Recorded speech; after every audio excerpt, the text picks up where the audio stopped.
사도행전 11장 1절에서 18절, 사도행전 11장 1절에서 18절. 오늘 이제 우리가 사도행전 11장에 들어왔습니다.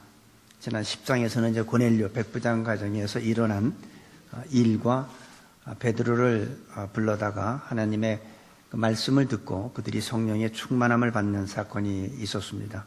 그리고 오늘은 이제 11장 1절 206페이지입니다. 신약성경 206페이지. 유대에 있는 사도들과 형제들이 이방인들도 하나님의 말씀을 받았다함을 들었더니 베드로가 예루살렘에 올라갔을 때에 할례자들이 hir난하여 가로되 네가 무할례자의 집에 들어가 함께 먹었다 하니 베드로가 저희에게 이 일을 차례로 설명하여 가로되 내가 욥바상에서 기도할 때 비몽사몽간에 환상을 보니 큰 보자기 같은 그릇을 내 귀에 매어 하늘로부터 내리워 내 앞에까지 들이우거늘 이것을 주목하여 보니 땅에 4발 가진 것과 들짐승 것과 기는 것과 공중에 나는 것들이 보이더라. 또 들으니 소리 있어 내게 이르되 베드로야 일어나 잡아먹으라 하거늘 내가 가로되 주여 그럴 수 없나이다. 속되거나 깨끗지 아니한 물건은 언제든지 내 입에 들어간 일이 없나이다 하니 또 하늘로부터 2번째 소리 있어 내게 대답하되 하나님이 깨끗하게 하신 것을 네가 속되다 말라 하더라. 이런 일이 3번 이수에 모든 것이 다시 하늘로 끌려 올라가더라. 제가 10절까지만 읽었습니다. 우리가 이 베드로가 자기가 전통적으로 율법을 지키며 살아왔던 그 자기의 전통에서 벗어나지 못했던 모습을 우리가 지난 시간에 잠깐 봤습니다. 일반적으로 예수님을 믿는 사람들의 특징이 뭐냐면 자기가 경험하는 것과 자기가 생각한 것이 성경적이라고들 많이 생각을 합니다. 특별히 예수 믿은 지 오래된 사람들 그리고 성경 공부를 좀 많이 했다는 사람들의 특징은 자기가 생각하는 것이 하나님의 뜻이라고 착각들을 많이 하죠. 바로 유대인들이 그랬어요. 자기네들은 매일 회당에 모여서 하나님의 말씀을 서로 강론하고 그리고 자기들만이 하나님의 축복받은 선택받은 민족이고 자기들만 구원이 있고 하나님이 자기들만 사랑한다는 이런 편견을 가지고 있었습니다.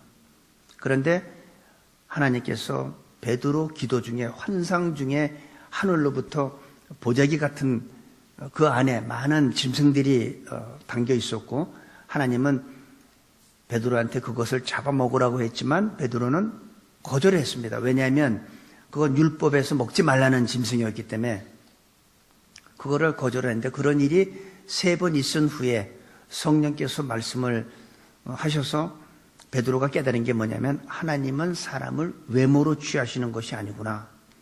이방인에게도 동일하게 우리를 사랑하는 것 같이 동일하게 사랑하는구나라는 것을 새롭게 깨닫게 됐습니다. 오랫동안 내가 처음에 교회에 나와가지고는 대부분 사람들이 잘 모르니까 겸손하고 온유하지만 조금 신앙생활 하다 보면은 마치 내가 생각하는 것, 내 주장이 굉장히 중요하고 내가 중심이 돼야 되고 내가 얘기한 것이 관철되지 않으면 또 시험도 들고 하는 것이 우리들의 모습이죠. 어느덧 보면 하나님이 주인인 것은 다 사라지고 나도 모르게 내가 주인이 된 모습을 우리가 볼 수가 있는데 그게 바로 인간이 있죠. 그리고 그것이 바로 이스라엘이었습니다. 그런데 이사야서 55장에 보면 8절 9절에 보면 이런 말이 있습니다. 여호와의 말씀에 내 생각은 너희 생각과 다르며 내 길은 너희 길과 달라서 하늘이 땅보다 높음 같이 내 길은 너희 길보다 높으며 내 생각은 너희 생각보다 높으니라. 이렇게 말씀이 있습니다. 그래서 하나님의 생각과 사람의 생각은 다르다는 거죠. 우리는 신앙생활하면서 내가 성경을 좀 알고 공부도 했고 하니까 내 생각이 곧 성경적이고 내가 경험한 것이 곧 하나님의 뜻이라고 우리들이 많이 착각을 하는데 성경은 하나님의 생각과 사람의 생각은 다르다고 말씀하고 있습니다. 저도 설교를 하는 또 성경을 가리키는 사람으로서 저도 그런 걸 느낄 때가 많아요. 성경 공부도 하고 제자 훈련도 시키고 설교도 하면서 성경을 내가 읽다가 보면은 또 하나님을 경험하다 보면 내 생각이 얼마나 짧았나 하는 것을 고백 안 할 수가 없어요. 그렇죠? 저도 그런 생각이 많이 든다면 내 생각이 짧았다, 내 생각이 틀렸구나, 하나님은 내 생각과 같을 줄 알았는데 하나님은 아니구나 하는 걸 그걸 경험하게 될 때마다 많이 부족함을 느끼고, 그러니까 우리가 자꾸 조심하게 되고 나도 모르게 교만하게 되는 그런 일들이 조금 신앙생활 오래 하고 교회에서 오래 봉사하고 하다 보면 나도 모르게 내가 주인이 돼버려요. 어느새 하나님의 주인은 어디로 사라져버리고 내가 주인이 돼버리는 그런 모습을 우리가 발견할 수 있습니다. 근데 1절에서 3절까지 보니까 유대에 있는 사도들과 형제들이 이방인들도 하나님의 말씀을 받았다함을 들었더니 굉장히 좋은 소식을 들었죠.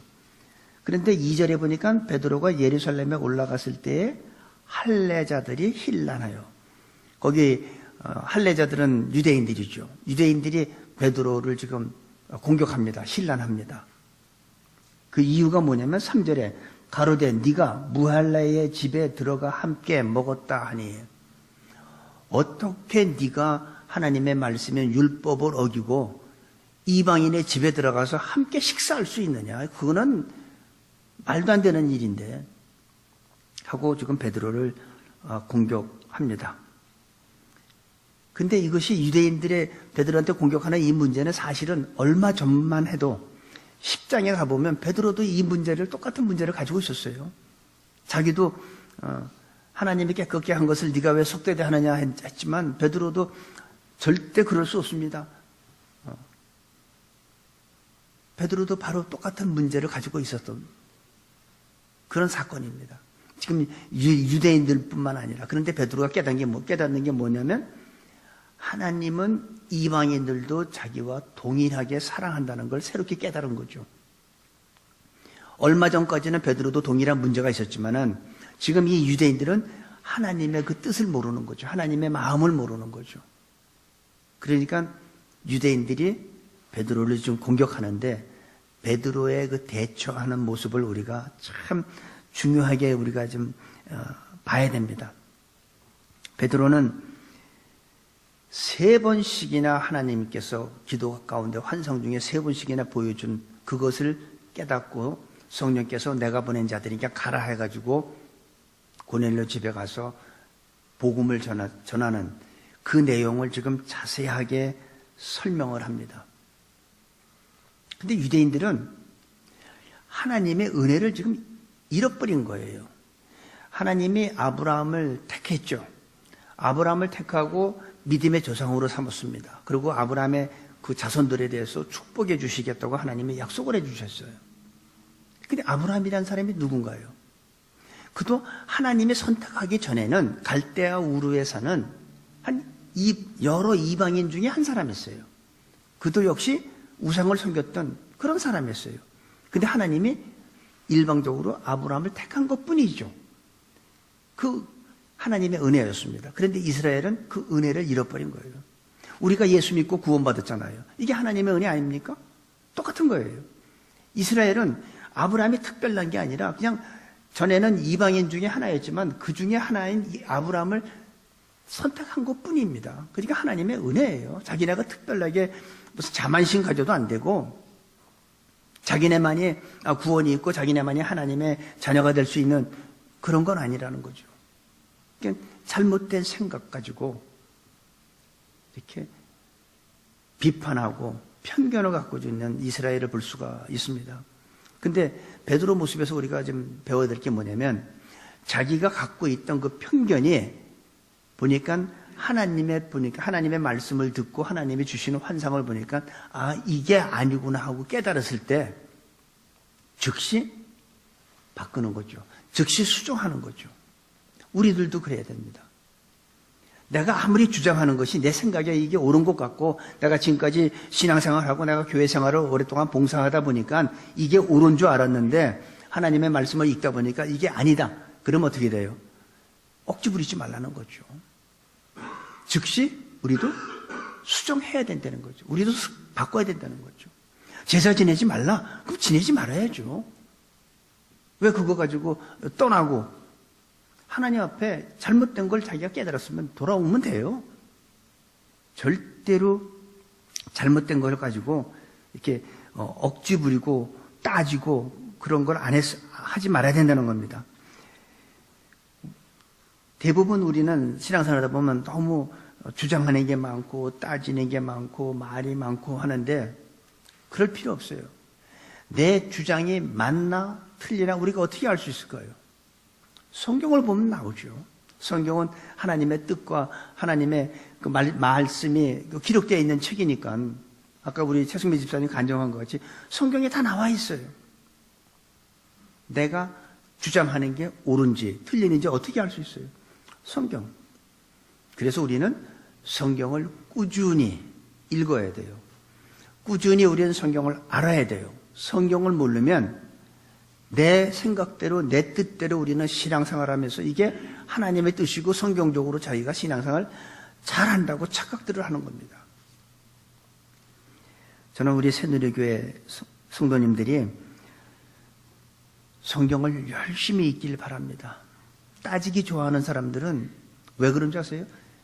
그냥 어디서 기독량으로 잠깐 들었기 때문에 이게 사실인지 아닌지도 조사하면 다 나오는데 이게 성경을 몰라서 그래요. 성경을 제대로 알면 따질 게 없어요. 난 그런 줄 알았는데 이러네. 그럼 어떻게 돼요? 받아들이는 거죠. 내가 그동안에 잘못 알고 있었네 하고 수정하면 되는 거죠. 성경을 정독하고 많이 읽으시기를 바랍니다. 그러면 내 생각이 맞는지 틀리는지 다 알게 된다는 거예요. 그리고 4절부터 16절까지 내용을 보면 베드로가 이제 그 유대인들한테 자기를 공격하는 유대인들한테 자세하게 설명을 하고 있어요. 어떻게 설명하냐면 그걸 두 가지로 설명을 합니다. 자신을 비판하는 사람들한테 보면 아주 자세하게 성령께서 역사하셨던 일들을 설명하고 있는 모습을 볼 수 있는데 아마 베드로가 아니고 만약에 죄가 이런 공격을 당했다면 아마 어떻게 했을까요? 아마 짜증냈을 거예요. 아무것도 모르면 가만히 있으라고. 니들이 뭘 한다고 그러냐고. 아마 그랬을 것 같아요. 모르면 이제 잠잠히 있으라고. 근데 베드로는 그들이 모르니까 자기가 얼마 전까지 몰랐던 것 같이 이들이 아직은 모르고 있으니까 성령께서 하셨던 일, 하나님이 하셨던 일들을 자세하게 이해시키고 있는 모습을 볼 수 있습니다. 남은 기껏 말이야 요바에서 그 가이사랴까지 가가지고 거기 가서 이러한 일을 하고 전도하고 많은 영혼들을 구원했는데 수고했단 말은 못하고 어떻게 니들이 나한테 이럴 수 있냐고 따질만 하잖아요. 우리 같으면 따지잖아요. 근데 베드로는 안 따졌어요. 왜? 그들이 모르니까. 하나님의 뜻을 베드로는 새롭게 깨달았지만 이들은 아직 깨닫지 못했잖아요. 그러니까 이들한테 자세하게 설명하는 것을 볼 수 있습니다. 이런 베드로의 자세가 사실은 우리들의 자세가 돼야 돼요. 우리가 이걸 배워야 돼요. 복음을 모르는 자들은 당연히 억지를 부릴 수 있잖아요. 그냥 깐죽될 수 있잖아요.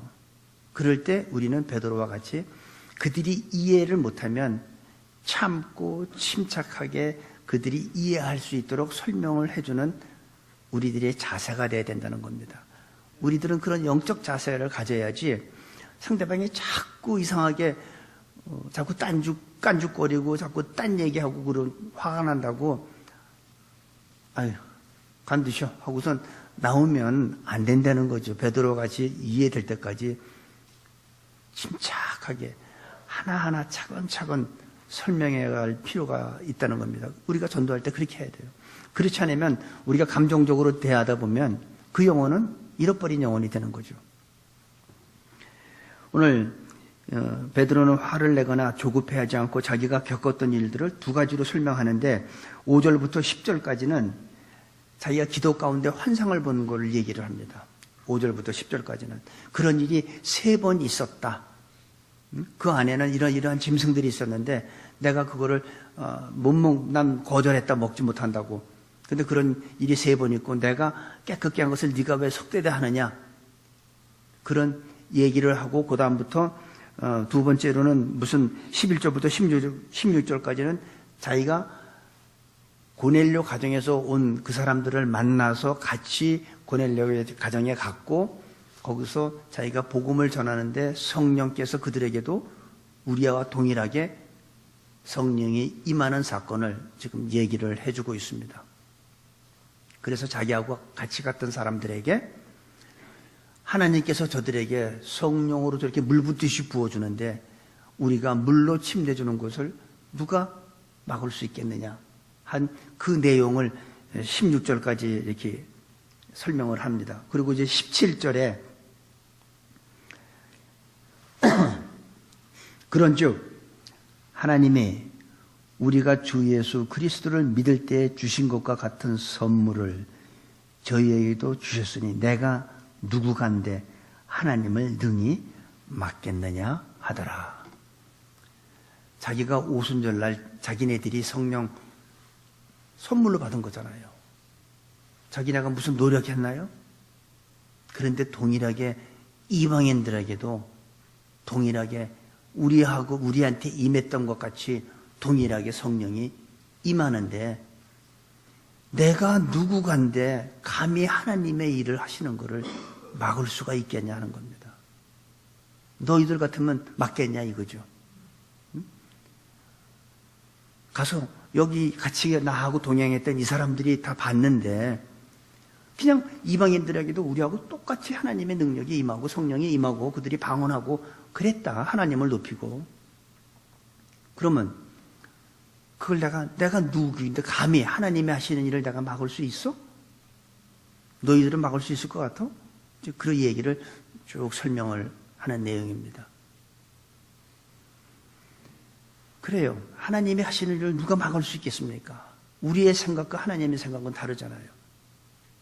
전에 제가 다른 교회에서 사역할 때 장로님도 계시고 권사님도 계신데 어떨 때 상담하는 거 보면 자녀 문제를 상담해요. 자녀 문제를 상담하는 게 다른 거 아니에요. 애가 곁길로 나쁜 길로 빠져서 상담하는 게 아니라 얘가 지금 법대를 가야 되는데 얘가 교회에 미쳤습니다. 주일날 한 번만 가고 적당히 믿고 하면 되는데 얘가 매일 교회 가서 산다는 거예요. 그리고 자기는 법대 가기를 원하는데 애가 신학교 가겠대. 그리고 주에 일하겠대요. 하나님 앞에 헌신하겠다고 그런다고. 이게 어떻게 하면 좋으냐고. 이런 부모님들이 계세요. 안타깝죠. 그리고 적당히 믿으라고. 그렇게 광적으로 믿을 필요 없다고. 장로님, 권사님 되신 분들이 자기 자녀가 하나님께 헌신하겠다는데 왜 걱정이 됩니까? 그건 하나님한테 축복받을 일이지. 왜 그래요? 자기 생각에는 이 길이 옳은 것 같지만 만약에 그 길이 지금 그 자녀가 결정하는 일이 하나님이 하시는 일이면 베드로가 고백같이 내가 누구간데 하나님이 하시는 일을 막을 수 있겠습니까? 그렇죠? 여러분들이 자녀들이 만약에 하나님 앞에 헌신한다 그러면 기도하시고 하나님 뜻대로 사용하십시오 하세요. 하나님한테 붙잡힌 거가 올바로 사는 길입니다. 여러분 하나님 떠나면요 올바로 살 수 있을 것 같아요? 이 세상에 빠져보세요. 하나님에 빠지면 올바로 살지만 세상에 빠지면 어떻게 되세요? 술과 도박과 정욕에 빠지고 어떤 물질욕에 빠지고 다른 말로 얘기하면 짐승같이 사는 거 아닙니까? 근데 문제는 요즘에 보면 어떤 사람은 그 비즈니스 하면서도 막 그냥 이상한 사람들이 많고 상대방이 힘든 가운데 있는데도 그거를 어떻게 하든지 린을 걸리질 않나 등등 말도 못해요. 자기가 짐승 같은 행동을 하면서도 자기가 정상인 줄 알고 있어요. 그게 왜 그래요? 세상에 빠지니까. 안타까운 일입니다. 자기는 여러분 세상에서 어떤 유혹이 오고 어떤 권세를 주고 어떤 자리를 줘도 다 사용하세요. 아까 우리 찬양 불렀죠. 세상에서 제일 높은 뭐를 준다 해도 난 예수님만 바라보겠다고. 예수하고 바꿀 수 없어요.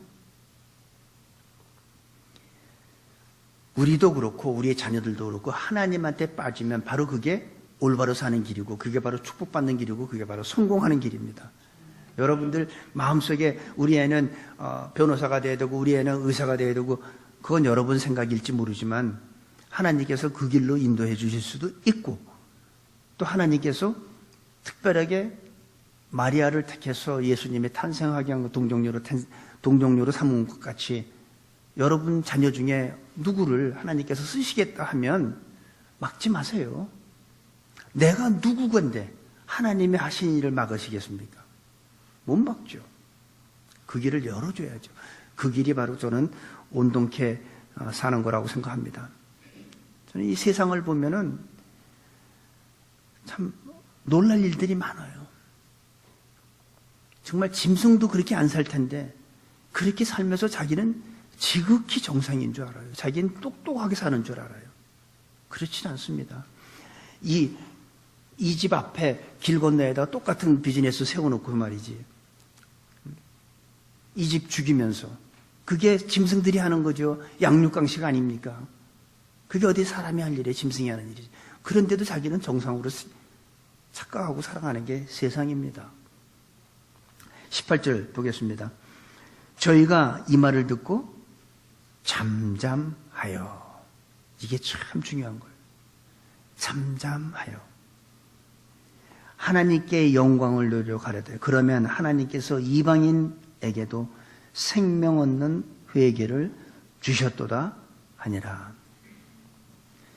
베드로가 얘기를 하니까 이제 이들이 듣다가 뭐냐면 그러면 이방인한테도 하나님께서 성령을 선물로 주셨다는 얘기 아니냐? 그러면서 하나님 앞에 영광을 돌리는데 그 말을 듣고 잠잠했습니다. 잠잠. 할 말이 없는 거예요. 우리들도 하나님 앞에 잠잠하시기 바랍니다. 쓸데없는 편견과 비판과 부정적인 시각에 빠지시지 마시기 바랍니다. 우리의 생각과 우리의 판단은 하나님의 생각과 다르다는 것을 다시 한번 기억하시고 저와 여러분은 하나님이 우리를 부르신 거예요. 아브라함을 부른 것 같이 우리도 똑같이 부른 거예요. 하나님이 우리를 택하신 거예요. 부름받은 사람들은 우리의 삶은 우리한테 주어진 시간을 함부로 쓸 수 있는 거 아닙니다. 쓸데없는데 시간 낭비하지 마세요. 우리는 하나님의 영광으로 해서 시간을 사용하시기 바랍니다. 그리고 부부간에 서로 사랑만 하세요. 사랑. 싸울 시간이 없어요. 사랑만 해도 시간이 부족해. 다른 데 시간 헛되게 낭비하지 마시기 바랍니다. 쓸데없는데. 우리는 세월을 아껴야 됩니다. 시간이란 것은 한 번 지나가면 끄세요. 제가 진재하 씨한테 2시간 빌려주면 내가 일단 이자까지 해서 4시간 돌려줄게. 나한테 2시간 빌려줄 수 있어요? 시간이란 것은 빌려줄 수도 없고 남한테 꿔줄 수도 없는 게 시간이에요. 시간이란 것은 오늘 지나가면 그거로 끝나는 거예요. 그러니까 이 시간을 아끼세요. 누구한테나 주신 24시간의 그 시간을 여러분들이 유용하게 쓰기를 바랍니다. 하나님의 영광에 관계되는데 사용하시길 바라고 주어진 가정에 충실하십시오. 그 외에 우리가 다른 사람하고 다툴 시간이 어디 있고 남을 미워할 시간이 어디 있습니까? 사랑만 해도 시간이 부족한데. 다른 데 낭비할 시간이 없습니다. 초대교회의 이 그리스도인들은 다 유대인들이었어요. 왜냐하면 유대인부터 예루살렘부터 시작해서 이게 바깥으로 나갔잖아요. 유대와 사마리아 땅끝까지 갔잖아요. 그러니까 초대교회 그리스도인들은 다 유대인들이었어요. 그들은 이방인에게 복음을 전하기 위해서 목숨까지 잃었어요. 순교까지 했어요. 바울도 이방인한테 복음을 전하기 위해서 살 소망이 끊어졌다고 그랬어요. 죽을 고비를 여러 번 넘겼다 그랬어요.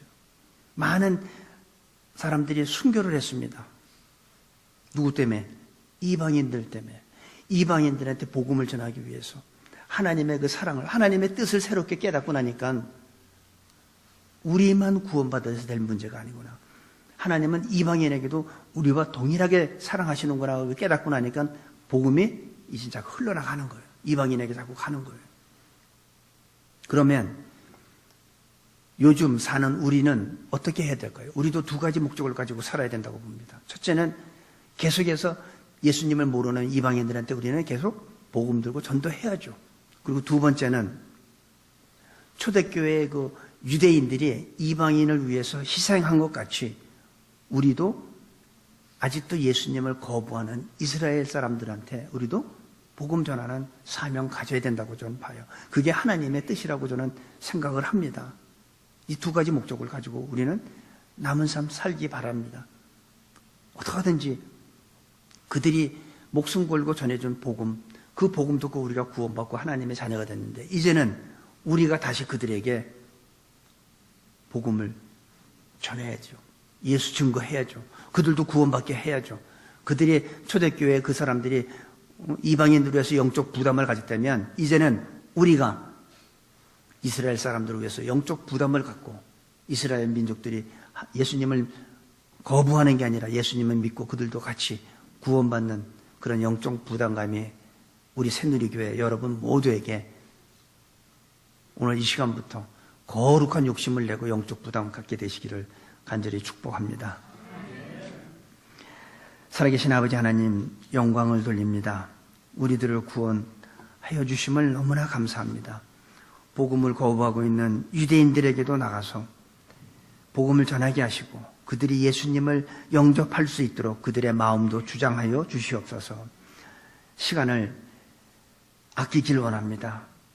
쓸데없는 데 시간 낭비하지 말게 하시고 오직 하나님의 영광을 위해서 시간을 사용할 수 있는 지혜로운 자들로 축복하여 주시옵소서. 감사하며 예수님의 이름으로 기도합니다. 아멘.